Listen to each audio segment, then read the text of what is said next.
કરે છે, જે પોલીસમાં ઊંચા હોદ્દા સુધી નથી ગયા, જે એસટીમાં ડ્રાઈવર ને કંડક્ટર, આનાથી વધારે મારા ગામડામાં કોઈ જતા નહોતા. કેમ કે આ લોકોએ બે ઘોડાથી કડીલા ખેંચી છે. તમારામાંથી હું કહું છું 100% લોકો કોઈએ પોતાની તાકાત વાપરી નથી. આ બાજુ બેઠેલામાં થોડાકે વાપરી હશે.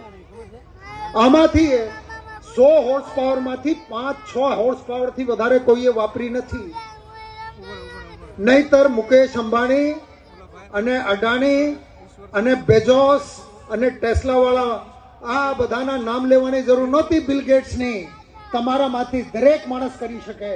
આ છોકરાએ જે કર્યું છે, આ છોકરાને બતાવો કેટલી હોર્સ પાવર એના અંદર છે. આ વાર્તા આમ તો થોડી લાંબી થઈ. હું ગામડે જયારે જતો, કોલેજમાં ભણતો તો ગામડે જાઉં ને દાદા મને ખેતરમાં રોકી લે, મને રોકી લે, મારા નાના ભાઈને રોકી લે, મારા કાકાના દીકરા જે ગામમાં હતા એને રોકી લે કે આવો ખેતરમાં આવી જાઓ. અને ખેતરમાં સવારથી સાંજ સુધી દાદા અમને છોડે જ નહીં.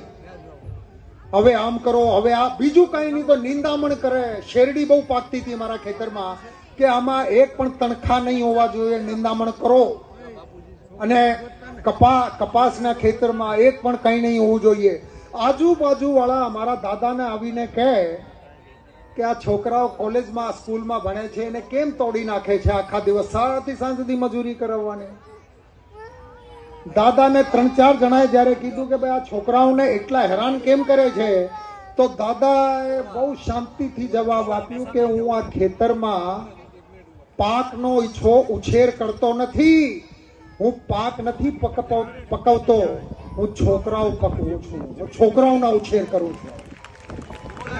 ડ્રગ્સમાં છોકરાઓ કેવી રીતે જાય, મોબાઈલ ફોન ઉપર કેવી રીતે ફસાઈ જાય, ટકાવારી ઓછી કેમ આવે, અને ફેક્ટરીમાં કામ બરાબર કેમ નહીં થાય.